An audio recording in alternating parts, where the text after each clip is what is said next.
Hello, how are you?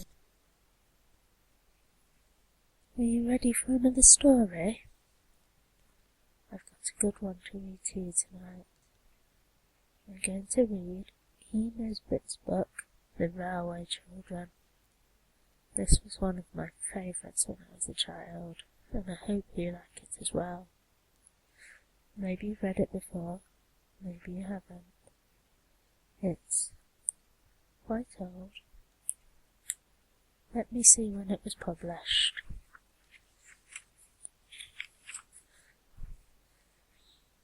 First published in Great Britain in 1906. That is quite an old book, so you see, it's very interesting to me. It's dedicated to E. Nesbit's son, Paul Bland, and she writes, "To my dear son, Paul Bland, behind whose knowledge of railways my ignorance confidently shelters." Okay, are you ready? I'm only going to read the first part of it tonight. I'm not going to read it all at once because it's quite long.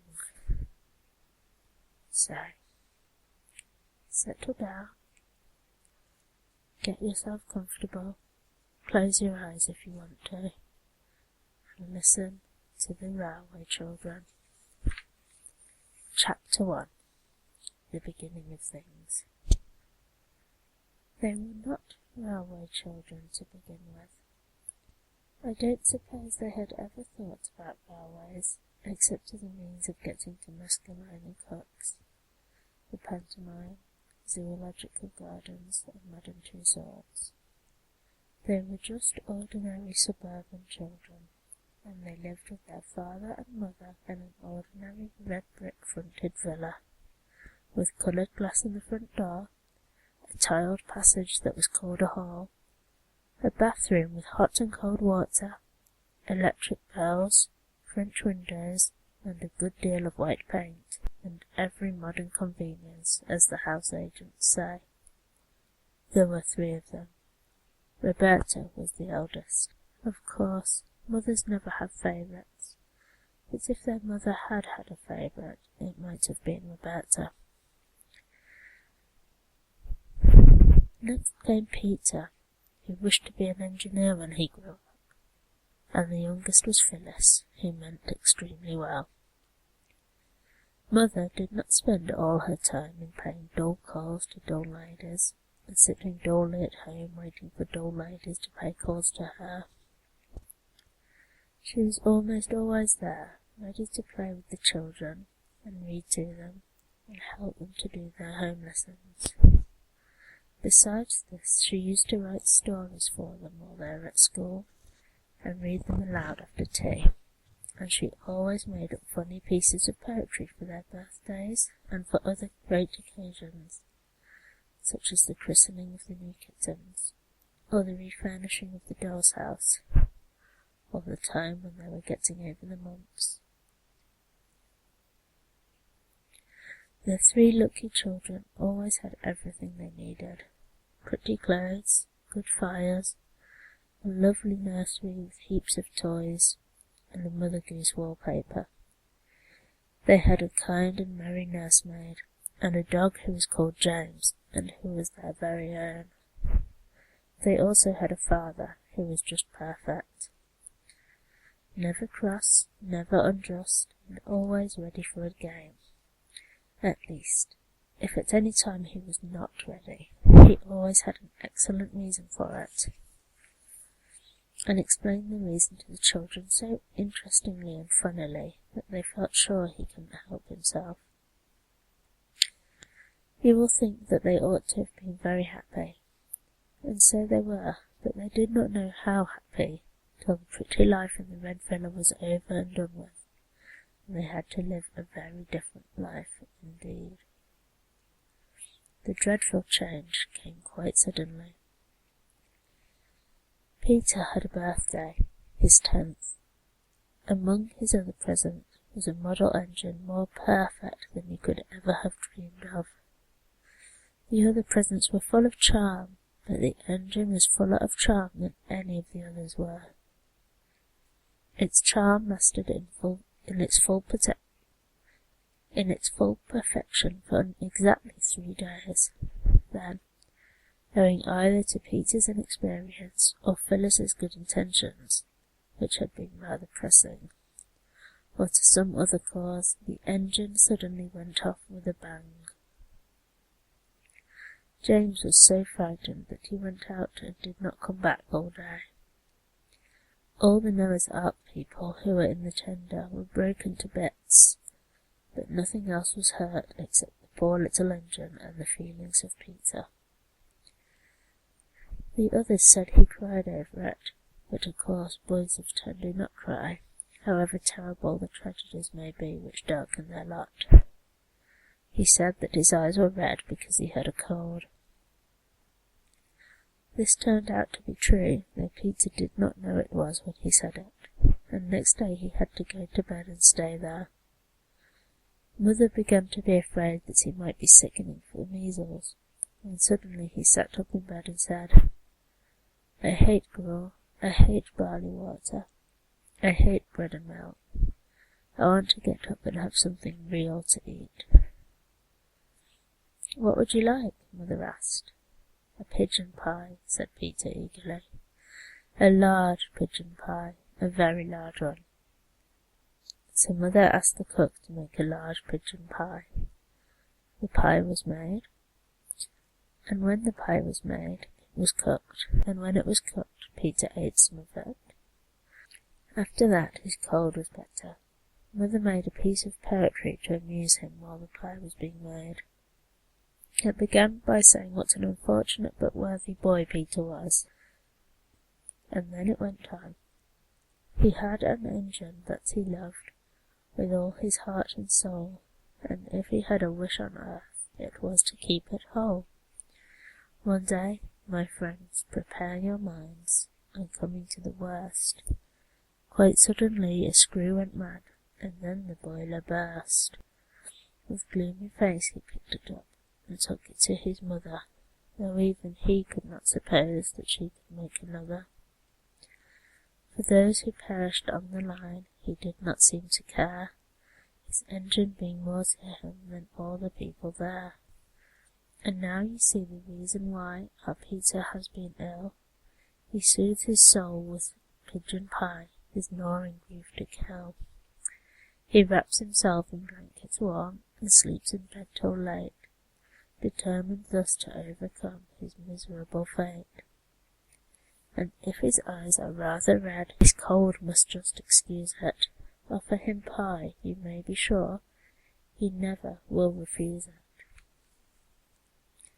Father had been away in the country for 3 or 4 days.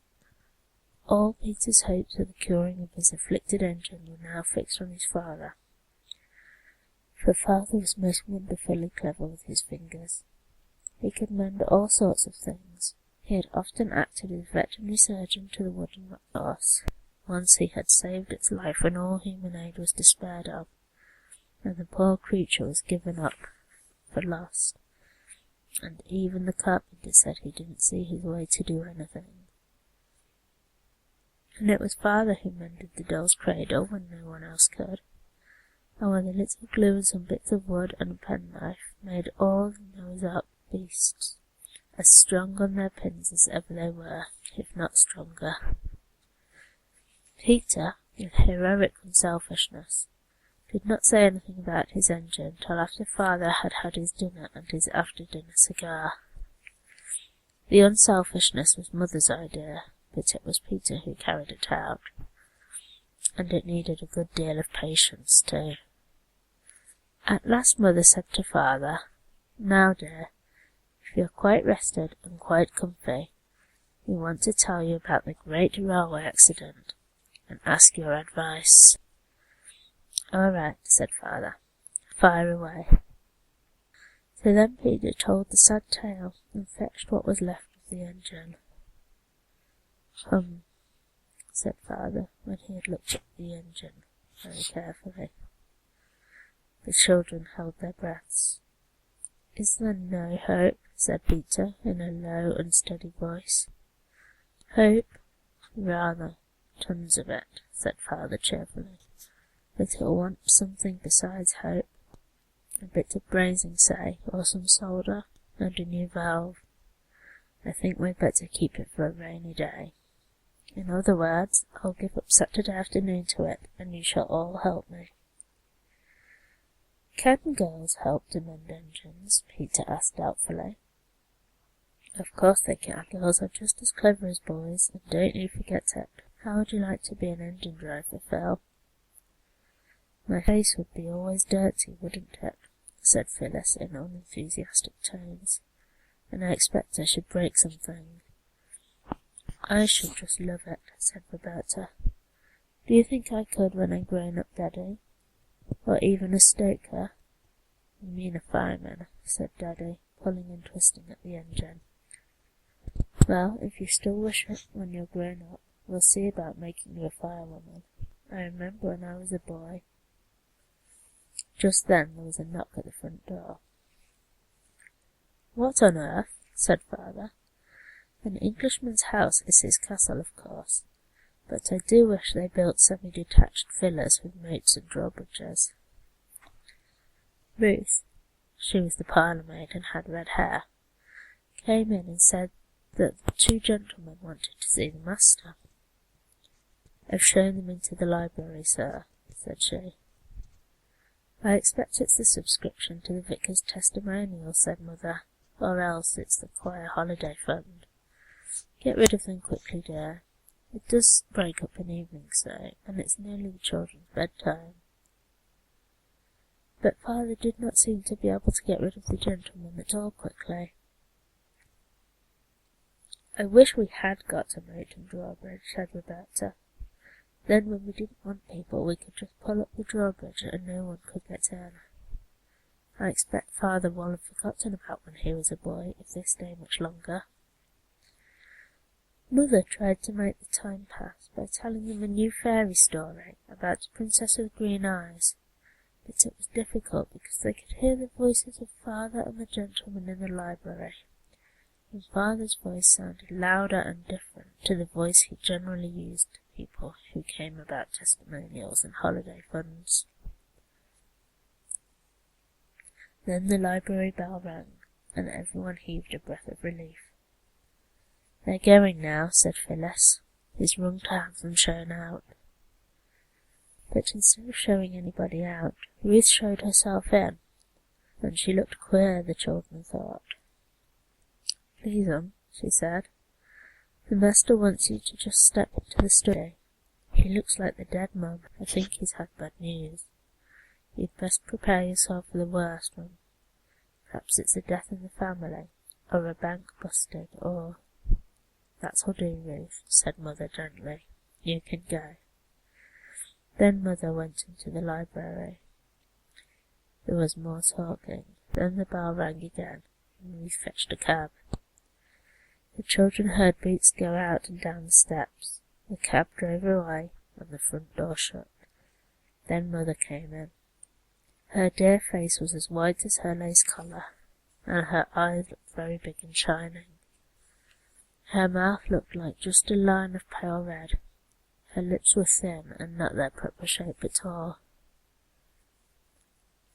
"It's bedtime," she said. "Ruth will put you to bed." "But you promised we should sit up late tonight because Father's come home," said Phyllis. "Father's been called away on business," said Mother. "Come, darlings, go at once." They kissed her and went. Roberta lingered to give Mother an extra hug and to whisper, "It wasn't bad news, Mammy, was it? Is anyone dead, or—" "Nobody's dead, no," said Mother, and she almost seemed to push Roberta away. "I can't tell you anything tonight, my pet. Go, dear, go now." So Roberta went. Ruth brushed the girls' hair and helped them to undress. Mother almost always did this herself. When she had turned down the gas and left them, she found Peter, still dressed, waiting on the stairs. "I say, Ruth, what's up?" he asked. "Don't ask me no questions, and I won't tell you no lies," the red-headed Ruth replied. "You'll know soon enough." Late that night, Mother came up and kissed all three children as they lay asleep. Roberta was the only one whom the kiss woke, and she lay mousy still and said nothing. "If Mother doesn't want us to know she's been crying," she said to herself as she heard through the dark the catching of her mother's breath, "we won't know it. That's all." When they came down to breakfast the next morning, Mother had already gone out. "To London," Ruth said, and left them to their breakfast. "There's something awful the matter," said Peter, breaking his egg. "Ruth told me last night we should know soon enough." "Did you ask her?" said Roberta, with scorn. "Yes, I did," said Peter angrily. "If you could go to bed without caring whether Mother was worried or not, I couldn't. So there." "I don't think we ought to ask servants things Mother doesn't tell us," said Roberta. "That's right, Miss Goody-Goody," said Peter. "Preach away." "I'm not Goody," said Phyllis, "but I think Bobby's right this time." "Of course she is. She always is, in her own opinion," said Peter. "Oh, don't," cried Roberta, putting down her egg spoon. "Don't let's be horrid to each other. I'm sure some dire calamity is happening. Don't let's make it worse." "Who began, I should like to know," said Peter. Roberta made an effort and answered, "I did, I suppose, but—" "Well then," said Peter triumphantly. But before he went to school he thumped his sister between the shoulders and told her to cheer up. The children came home to 1 o'clock dinner, but Mother was not there, and she was not there at tea time. It was nearly 7 before she came in, looking so ill and tired that the children felt they could not ask her any questions. She sank into an armchair. Phyllis took the long pins out of her hat, while Roberta took off her gloves, and Peter unfastened her walking shoes and fetched her soft, velvety slippers for her. When she had had a cup of tea, and Roberta had put eau de cologne on her poor head that ached, Mother said, "Now, my darlings, I want to tell you something. Those men last night did bring back very bad news, and Father will be away for some time. I'm very worried about it, and I want you all to help me, and not to make things harder for me." "As if we would," said Roberta, holding Mother's hand against her face. "You can help me very much," said Mother, "by being good and happy and not quarrelling while I'm away." Roberta and Peter exchanged guilty glances. "For I shall have to be away a good deal." "We won't quarrel, indeed we won't," said everybody, and meant it too. "Then," Mother went on, "I want you not to ask me any questions about this trouble, and not to ask anybody else any questions." Peter cringed and shuffled his boots on the carpet. "You'll promise me this too, won't you?" said Mother. "I did ask Ruth," said Peter suddenly. "I'm very sorry, but I did." "And what did she say?" "She said I should know soon enough." "It isn't necessary for you to know anything about it," said Mother. "It's about business, and you never do understand business, do you?" "No," said Roberta. "Is it something to do with government?" For Father was in a government office. "Yes," said Mother. "Now it's bedtime, my darlings, and don't you worry. It'll all come right in the end." "Then don't you worry either, Mother," said Phyllis, "and we'll all be as good as gold." Mother sighed and kissed them. "We'll begin being good the first thing tomorrow morning," said Peter, as they went upstairs. "Why not now?" said Roberta. "There's nothing to be good about now, silly," said Peter. "We might begin to try to feel good," said Phyllis, "and not call names." "Who's calling names?" said Peter.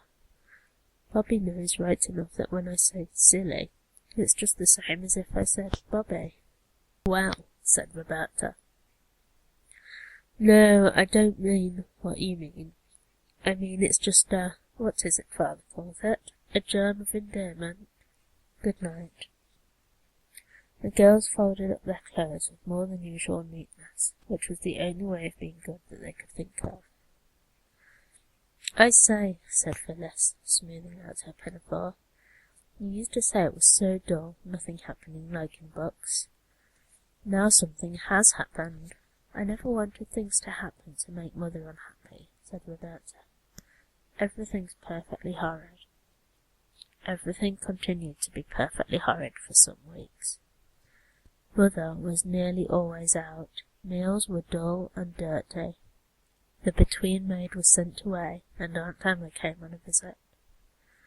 Aunt Emma was much older than Mother. She was going abroad to be a governess.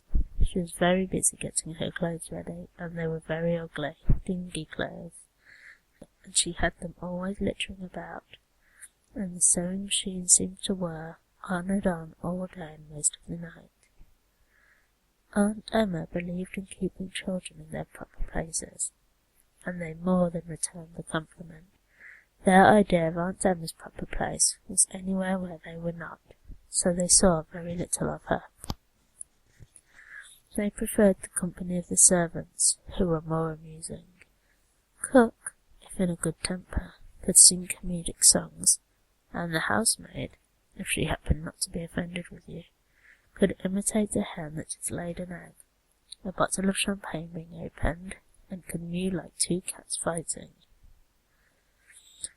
The servants never told the children what the bad news was that the gentleman had brought to father, but they kept hinting that they could tell a great deal if they chose, and this was not comfortable. One day, when Peter had made a booby trap over the bathroom door, and it had acted beautifully as Ruth passed through, that red-haired parlour-maid caught him and boxed his ears. You'll come to a bad end, she said furiously. You nasty little limb, you. If you don't mend your ways, you'll go where your precious father's gone, so I tell you straight. Roberta repeated this to her mother, and the next day Ruth was sent away. Then came the time when Mother came home and went to bed, and stayed there 2 days, and the doctor came, and the children crept wretchedly about the house, and wondered if the world was coming to an end. Mother came down one morning to breakfast, very pale, and with lines on her face that used not to be there.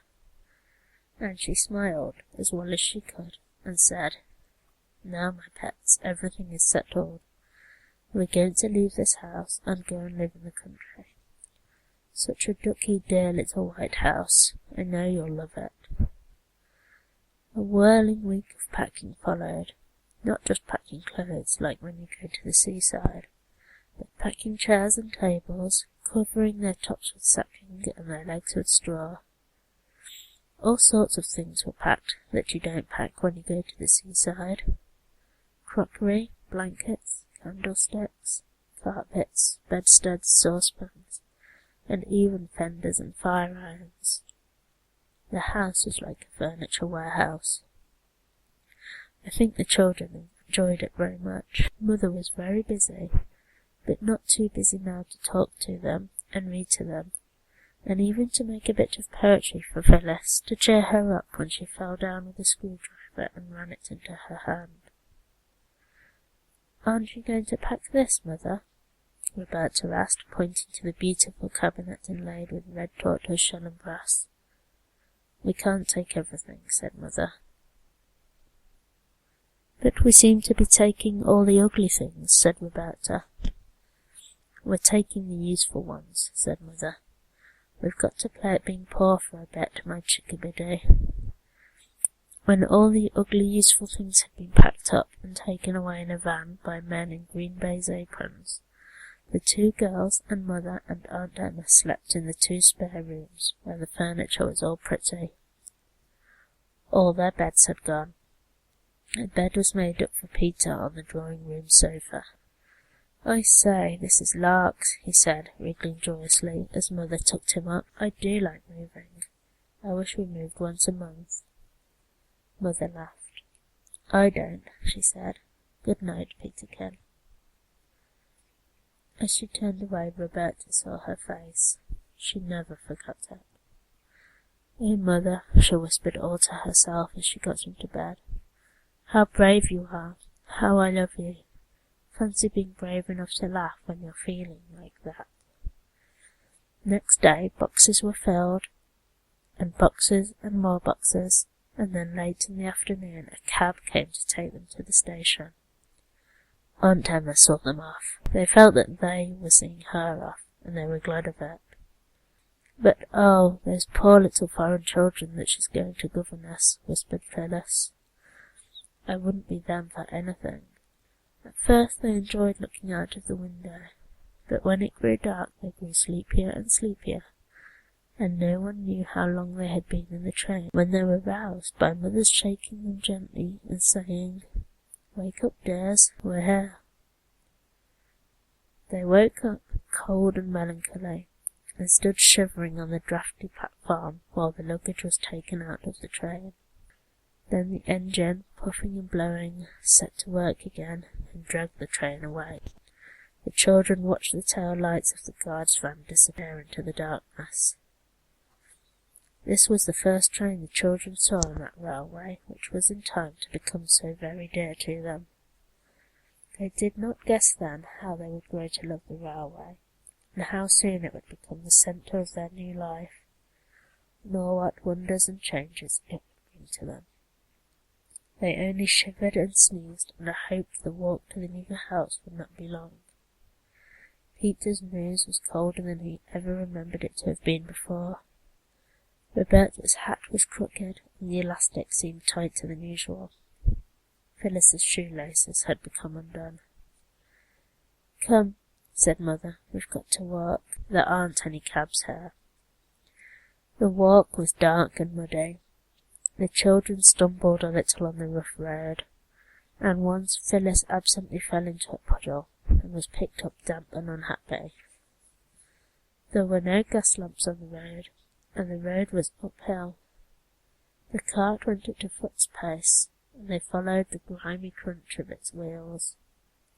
As their eyes got used to the darkness, they could see the mound of boxes swaying dimly in front of them. A long gate had to be opened for the cart to pass through, and after that the road seemed to go across fields. And now it went downhill.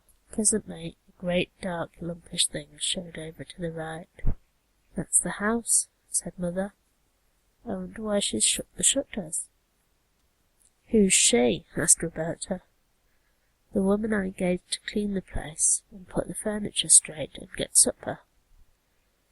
There was a low wall and trees inside. "That's the garden," said Mother. "It looks more like a dripping pan full of black cabbages," said Peter. The cart went on along by the garden wall and round to the back of the house, and here it clattered into a cobblestoned yard and stopped at the back door. There was no light in any of the windows. Everyone hammered at the door, but no one came. The man who drove the cart said he expected Mrs. Viney had gone home. "You see, your train was that late," said he. "But she's got the key," said Mother. "What are we to do?" "Oh, she'll have left that under the doorstep," said the cartman. "Folks do hereabouts." He took the lantern off this cart and stooped. "Aye, here it is, right enough," he said. He unlocked the door and went in and set his lantern on the table. "Got to have a candle?" said he. "I don't know where anything is." Mother spoke rather less cheerfully than usual. He struck a match. There was a candle on the table, and he lighted it. By its thin little glimmer the children saw a large bare kitchen with a stone floor. There were no curtains, no hearthrug. The kitchen table from home stood in the middle of the room. The chairs were in one corner, and the pots, pans, brooms, and crockery in another. There was no fire, and the black grate showed cold, dead ashes. As the cartman turned to go out after he had brought in the boxes, there was a rustling, scampering sound that seemed to come from inside the walls of the house. "Oh, what's that?" cried the girls. "It's only the rats," said the cartman, and he went away and shut the door, and the sudden draught of it blew out the candle. "Oh dear," said Phyllis, "I wish we hadn't come," and she knocked over a chair. "Only the rats," said Peter in the dark. That's the end of chapter 1. I hope you enjoyed it. That's all I'm going to read for now. But if you enjoyed the first chapter, then I will read others and upload them for you. Hope you're feeling nice and relaxed and ready to go to bed. Good night.